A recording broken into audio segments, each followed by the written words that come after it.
Good evening, welcome to BSRTV for the iRacing British Touring Car. That's not the right overlay, is it? That went well. The iRacing British Sim Racers Touring Car Championship. See if we can fix that one while I'm talking, while we're introducing this.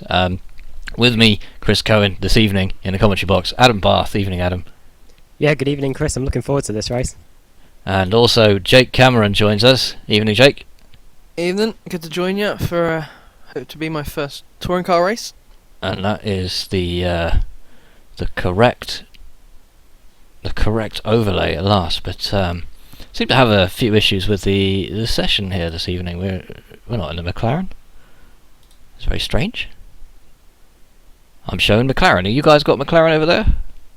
Yeah, I did seem to notice that as well, Chris, actually, to tell you the truth. Ah, that's interesting. Could be an interesting touring car race in the McLaren, let's put it that way, but never mind, we've had one race this evening already. Apologies to everybody that tuned in to BSR TV and missed the first race because we weren't on air. Unfortunately, your humble host right here was caught up on the M6 where somebody decided to crash their car while driving in a straight line. So whoever that driver was, thank you very much for delaying me enough to delay this broadcast. It's a really good thing. Alan Prost can have a motor racing career for 20 years and come out of it unscathed. You can't drive in a straight line for 5 minutes. Thanks very much. Anyway, that's the first race. Jamie Rushworth was the winner, and Lopez was second. Why don't you tell us about that one, Adam? Yeah, the Jamie Rushworth and Ade Coba Lopez had a battle for pretty much the entire race, and it ended with Rushworth passing him on the way down to the Les Combes chicane on the final lap. Well, it sounds like it was a really exciting race, and also a little bit of action at the start, I understand. Yeah, it looked like a bit of a concertina effect, a whole load of cars involved. I got 15 cars with damage. 15 cars at the start. Shame we missed that one as well, and can confirm for you now that it's not the McLaren, although it seems to be a bug with iRacing that seemed to show the McLaren in the session preview. But we do have, in fact, I can tell you that we have good old Kia Optimas out on the circuit, which is what we like to see. So the second race will be a 10-car reverse grid. And do you have the results there so we can tell you about the pole position for that one, Adam?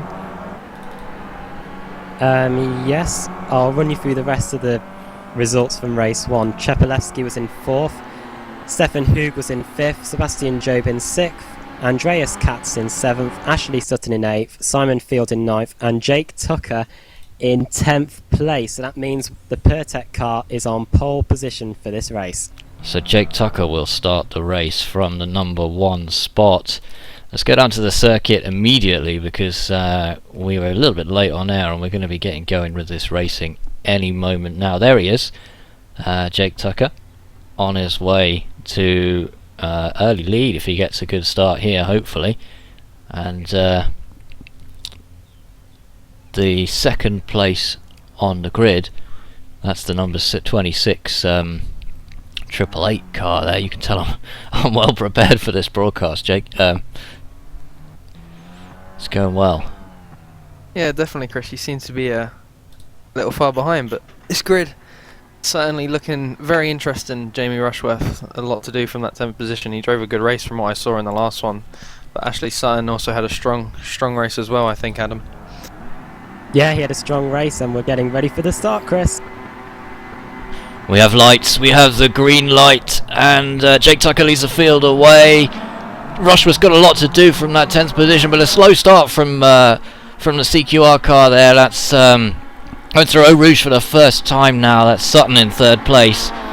He seems to have recovered it okay. He's got the car going now, tries to get past Simon Field, but Sebastian Job looking around the outside as they come down the Kemmel Straight for the first time. Lopez and Rushworth are still 9th and 10th right now, but look at all those cars as they make their way down the Kemmel Straight, Adam. Yeah, it looks like a clean start from everyone. Only one car had a wreck at the start, and that was Martin Johnston in the Krabby's car, but a bit of contact as we head into Les Combes.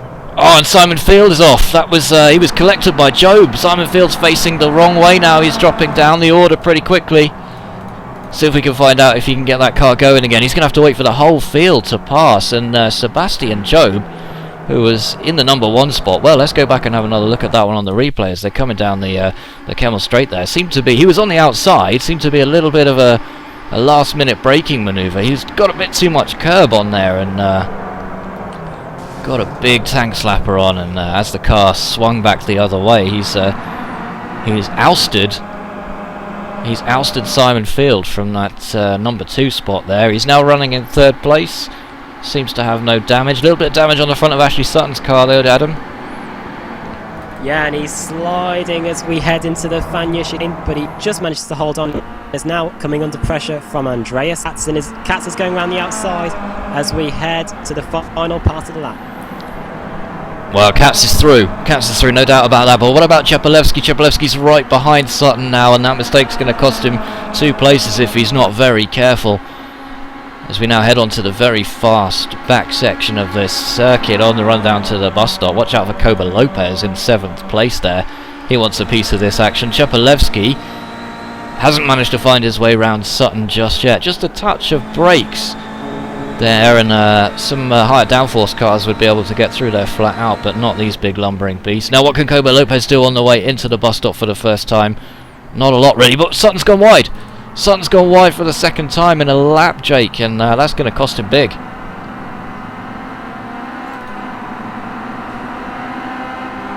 I think we might have lost Jake Cameron, which would be a big shame. But here's Craig Burleson in 14th place, as the car's not really separating out very much, but his CQR teammate Laidler is just 2 positions behind now, and there's a little bit of argy-bargy as we come into the hairpin on the start of the the end of the first lap really.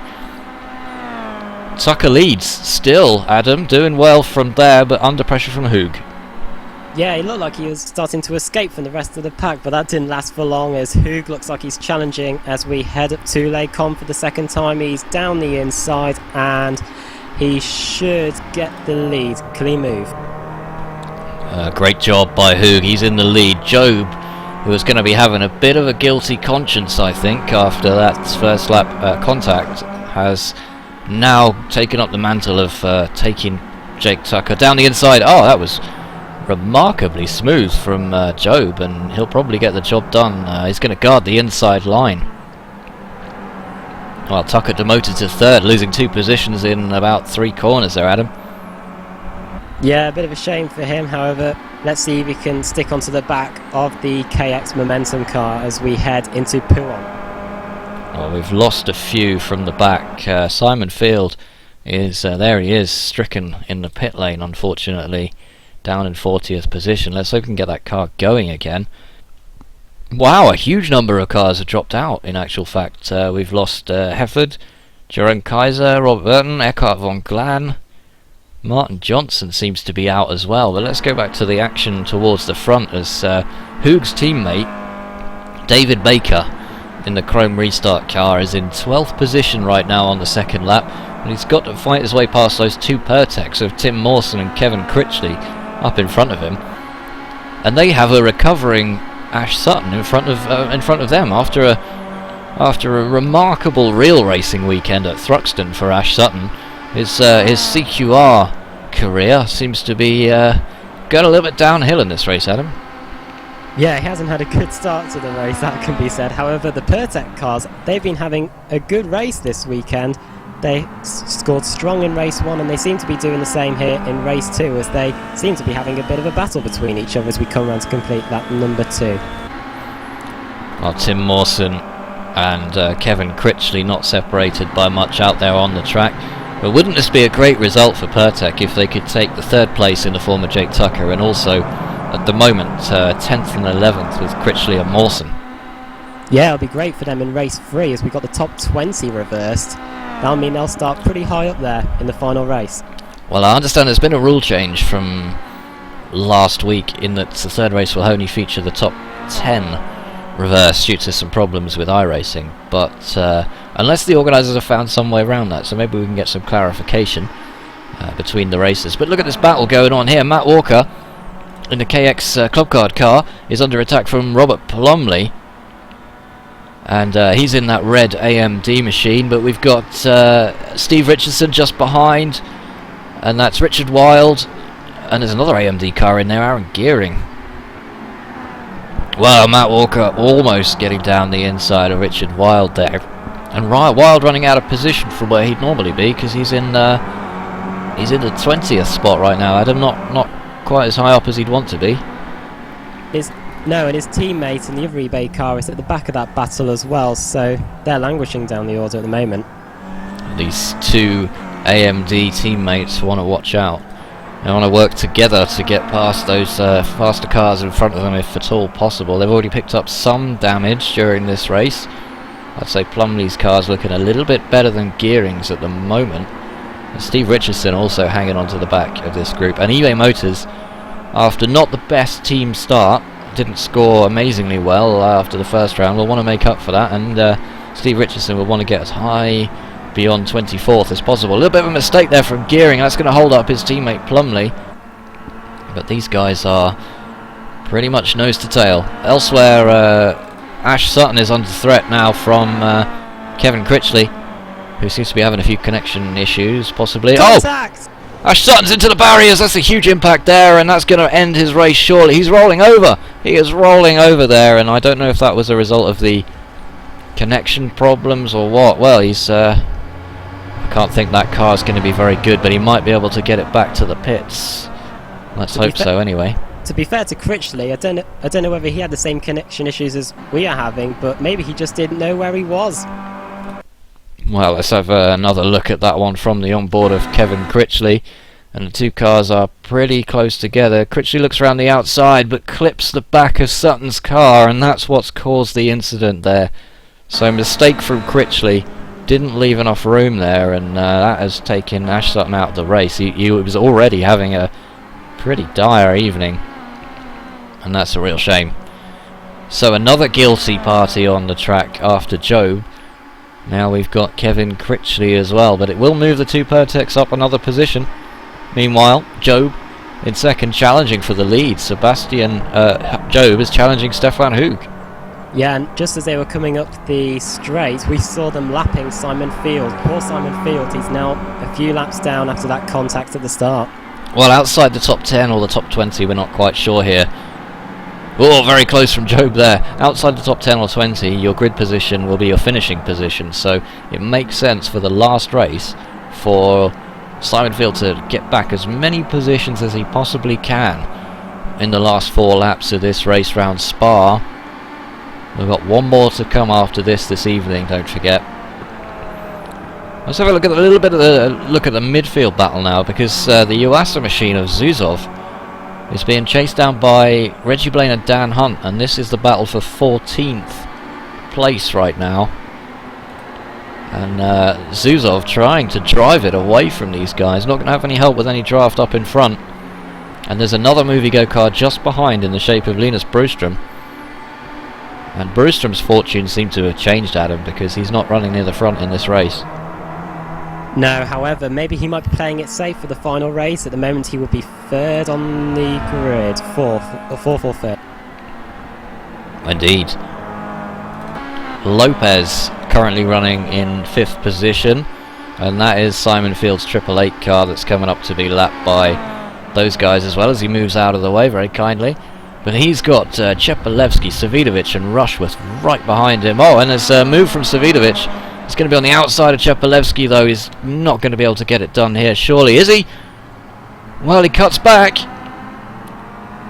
And he's got the run on Chepalevsky. That's going to open the door for Rushworth as well. Rushworth is coming down the outside, but he won't get there now. And Chepalevsky looks like he's desperate to fight back, having lost a place to Savidovic. Great move from Savidovic around the outside of the first part of the bus stop now. Yeah, he forced Chepalevsky to go wide in the second part of the bus stop, and now he's through up into 6th position. So hard fought even in the lower half of the top 10 here. Rushworth doing well to have made up 2 positions, and that's going to put him in fairly good stead on the grid. Oh, and there's a CQR car off there. Who was that? Ashley Sutton. So Sutton's race is not going to plan. That's the second collision that he's had, and I think his car was a little bit bent out of shape as he tried to get it back out of the pits, and it just wasn't happening. Too much damage on that car. Change for the lead, Chris. Job has taken the lead away from Stefan Hug. Thanks, Adam. Let's go back and have another look at that one if we can. Another replay coming up for you. So Job is the KX Club Card car here, down the Kemmel Straight. Takes a very wide line. I thought he was going off on the grass there for a moment, but he's got the draft, got a better exit from Eau Rouge, and just sails around the outside of Hoog. Takes that position away for him, and Job is now your race leader. Well, there's the positions after 4 laps. We're now on lap 5 out of 8. Only 8 laps here, but these are very long laps. Here comes Hoog again. So Job shuts the door on him. He would have needed to get a lot deeper than that in the number 69 Chrome restart. Well, Job's impressed really at Spa, isn't he? Yeah, he's doing a great job holding off Stefan Hoog, who doesn't seem content with staying second place for long as we head down to Blanchemont. Well, Hoog, he's always a fighter. He's not going to give this one up, that's for sure. These guys have a 1.5 second lead over third place Jake Tucker, who's falling back into the clutches right now of Andreas Katz, who is the leading Karcher driver at the moment. Good to see Katz so high up on the field. Down into the bus stop then. Oh, it's just early enough on the brakes from Hoog to avoid that collision there. Meanwhile, Katz 4th place, and Jake Tucker. Can Jake Tucker hold on though, Adam? Yeah, he's coming under pressure from a former champion of the BSRTC Championship, so he better watch in the mirrors as we start another lap here, heading up to Eau Rouge. We appear to have lost Aaron Gearing, one of the AMD drivers, so he's in the pits right now. Looks like some damage or other kind of problem that he might have had. And this battle for, well, 15th now is the 2 Movigo drivers, and Dan Hunt is pulling away a little bit. So Brewstrom has got past Reggie Blaine there, and is that? Oh, that's Richard Wilde behind. I thought that was Steve Richardson, but Richardson's still down in 22nd with 3 laps to go. Very long circuit for these guys, lots of corners to remember, but being a famous Formula 1 circuit shouldn't really be too much of a problem for these guys, Adam. Yeah, it's quite a long circuit, as is the circuit we're racing at next week, the Suzuka circuit. Well, yes, of course, 2 Formula 1 circuits in a row. I mean, I guess you can count Silverstone, although it wasn't the Formula 1 layout, but some big name circuits on the calendar this time round. 16th place Linus Brewstrom will want to move up higher. He should be able to get past Dan Hunt on the pace that he has, but he's only got 3 laps to make the move. And look at this at the front. It's almost like Hoog is glued to the back of that KX Club Card car as Sebastian Job. Just seems to be finding all the right lines at the moment, Hoog, for Chrome restart. Job is under constant pressure, and it's almost like Job's made his move a bit early and would have preferred not to be under this much pressure, Adam. Yeah, he might have shown his cards a bit too early there. I'm just looking in the background because Tucker and Katz, the battle is almost the same there as we head to start the penultimate lap. Well, can Hoog make a move as we approach the famous bus stop chicane? He's got a much better exit, but Job's going to force him down the outside. Looky, they're almost neck and neck as they enter the braking zone. Job's later on the brakes. Job will hold on to this one. We didn't see any kind of move. Oh, Job's run a little bit wide, and that's going to give Hoog the better exit, but his face is full of the rear end of that KX Club Card car, and he just didn't have anywhere to go. He's going to make the challenge now.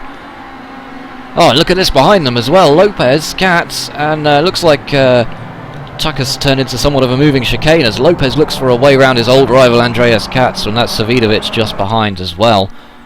I tell you what though, Rushworth and Chepalevsky have dropped right off the pace.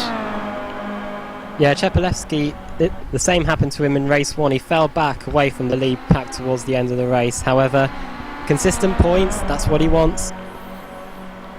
And I seem to remember earlier Savidovic posting a lap of Spa this week, but it was in the Aston Martin on Forza Motorsport. So I don't know if that's a Savidovic joke or whether he was genuinely using that for practice, but whatever the case, it's worked for him because he's holding on to that 6th place right now, and Tucker's 3rd is looking increasingly under pressure, and Katz goes very defensive. This is going to give Tucker the chance to get away because Lopez wants that 4th place. And Katz is under all kinds of pressure now. Any mistake from these two, Adam, and Savidovic will slip through. Yeah, Katz decided to try and go down the inside of Tucker on the exit of the Lacombe chicane, and that compromised him badly going down to the bottom of the hill, and now Lopez is all over him as we head down to Pouhon. Well, Lopez is never one to give up. He was disqualified in one of the races last time for too many incidents at Silverstone, so he'll want to make up for that and make his mark on the eBay Motors team. Currently the highest placed driver in that team in 5th place. Oh, Job's gone off. Hoog hit him. And now Job's rolling backwards onto the track. Hoog's going to get held up. Wow, Hoog's going to lose a whole load of places, and maybe that was for the best. I don't know. Let's go back and have another look at that one before we make any kind of judgment. But good call on that one, Adam. There. So Hoog is right behind Job, and here's the replay. Well, Hoog gets the better exit round the outside. Oh, it's a difficult one, that, isn't it? He's well, Job's taken the natural racing line, which is to cut across the track to get the inside for the next corner. Possibly didn't know Hoog was quite so far up the inside, but I tell you what, Job has spun the car around and he made a light contact with the wall, so gets going again in 10th place, and Hoog somehow is up to 3rd. Yeah, you missed quite an interesting thing in the bus stop chicane. Koba Lopez and Hoog decided to go at it into the final chicane. Both of them went off, but it now means that Jake Tucker is in the lead and Savidovic is in 2nd place. Well, let's have another look here. Yeah, Lopez down into the chicane alongside Katz, makes contact with the side of Katz's car, pushes him off. Well, that's controversial, isn't it? Katz somehow gets the car turned around and doesn't have to do a 360, but let's go back and have another look at that, because I'm not absolutely convinced. I don't know about you, but let's go back and have a look at that one from the overhead anyway. Here's the view from Katz. Lopez down the outside. Well, is Katz coming across, or is that Lopez's natural line? Neither driver is braking, and that's the crucial thing. When they both put their brakes on, that's what spins out Katz. He gets the car going again, but Lopez just can't keep the car out of trouble, it seems, in this series so far. No, and I'm looking at Jamie Rushworth. He's now up into 5th position as on the final lap. Jake Tucker looked like he was dropping back, and now he looks like he's going to take a pretty comfortable win, but it's not over yet. Well, here comes Savidovic. He's got about 5 corners left to take off 0.4 of a second from Jake Tucker before the end of this race. But drama, as we thought Jake Tucker was well out of this one, falling into the clutches of Andreas Katz and Ade Koba Lopez, and he's back in the lead. The man who started unexpectedly on pole position, having finished 10th in the last race, is in the lead through keeping it clean, basically, Adam. Yeah, the Pertec team were pretty bad last year. They struggled very badly, and now it looks like they're going to take a win, but Savidovic is all over him as we head down into Blanchimont. I wouldn't be surprised if he has a go into the bus stop. He's going around the outside. He's going to need to line the car up on the outside, because that will be the inside line. Very dangerous place to go too wide there, but Savidovic holds on to it. That's going to cost him a lot of speed. He needs to stamp on those brakes as late as possible. He is down the inside. He's going to have to cut across, and Tucker's got the inside line. They're neck and neck. They're neck and neck coming over the line. Savidovic has got it, just. He's going to get it. Jake Tucker, 2nd place. Unbelievable, and it's still showing us 1st on our screen. Hoog 3rd, Lopez 4th, Rushworth 5th, Katz 6th, Chepelevsky 7th, Critchley and Mawson 8th and 9th, and Job a dejected 10th place. But look at that finish, Adam. Fantastic. Let's go back and have another look at that one as well. That finish couldn't have been a lot closer. Well, great driving by Savidovic. I would have said it was a bit naughty to go off the track at Blanchimont and get the lead back, but side by side out of the bus stop chicane to the line. Fantastic. Now, here's the question. Why is Tucker showing as 1st? Is that just because he passed after the start-finish, or...? On my timing screen on the iRacing simulator, it does have Savidovic down as the race winner, so I'm going to take that as official. Let's have a look to see what the results say. Savidovic is in first place there, Tucker second, so possibly just a glitch with the overlays there, but there's the top 10, separated by only a few seconds even after all that action. And after we saw Sebastian Job take out Simon Field on the first lap, it came back to bite him, Adam, as he was in first place, and Hoog got into the back of him and dropped him down 9 places. Yeah, bad race for him in the end. However, he will start 10th, I think, if it's a top 20 reverse grid. If not, he's on pole position. Well, we're yet to get confirmation of that, which we will do between the races, and we'll try and find out if it's a reverse 20 or reverse 10. It's one or the other, but if it's reverse 10, it will put Sebastian Job on pole position with a big score to settle for sure. 15th place, good job for Dan Hunt there, and Peter Van Gool breaking into the top 20. So very well done to him. He'll be on pole position. He might if well it's be. Top 20, he'll be on pole. And something happened to Steve Richardson there. He's down to 29th in the end, so unlucky to him. And Niels Jordan in the Karcher also is 30th place. Well, let's see if we can get a word with the man himself after an incredibly exciting race. Are you there, Wodge? I'm here, how are you doing? We're much better having seen that particular finish. How close was that? As you could see, it was very close. I went a little bit wide, so I'm not too sure if that will pass as a clean pass, but yeah, I tried as much as I could to stay in within the track there. Well, always very difficult to go too wide through Blanchimont, and you had to do it on the outside to get the line into the bus stop in the final corner, but it seemed like Jake Tucker gave you quite a bit of room there. Yeah, that was very... He was very clean, and I must say he was having a very nice pace on the last lap, so I wasn't too sure if I would be able to take a chance at making this overtake. Well, I imagine Jake Tucker would find himself one of the luckiest people on the circuit, having started first and then finding himself back into first. But when you came onto that last lap, did you think, I'm going to catch and overtake this guy, or did you think that was it? Yeah, it was 1.4 second, I think, and I thought to myself, there's a bit of draft, I can do it. So, and slowly I was gaining, and I managed to catch him on the last straight. Well, it's a fantastic result for the STB Bianco team, and you've got to be delighted with that. But how well have you fitted in with the team so far? Oh yeah, we cooperate very well. We share our setups. Everybody's very nice. So yeah, we are in constant communication during the races. So if we are beside each other, we let each other know what to do, or are we gonna challenge or not. Yeah, it's very well. And I appreciate that you might not have known when you started this series how well you might do, but having got a few races under your belt now, have you got your eye on that trophy, or what's your expectation here? Well, not yet. Definitely these 2 runs showed that some drivers aren't really translating to all the other Kirkuts. Like Ashley was incredible at Silverstone. He didn't have such a great pace over here. I aimed for the top 5 before the beginning of the season. Maybe I'll try to sneak into top 3, but yeah, I'll be careful to state what I can do. Well, you're fantastic to watch and very consistent so far, so all the best for the 3rd race. We're looking for you out there on the track. Cheers, thanks very much, and see you there.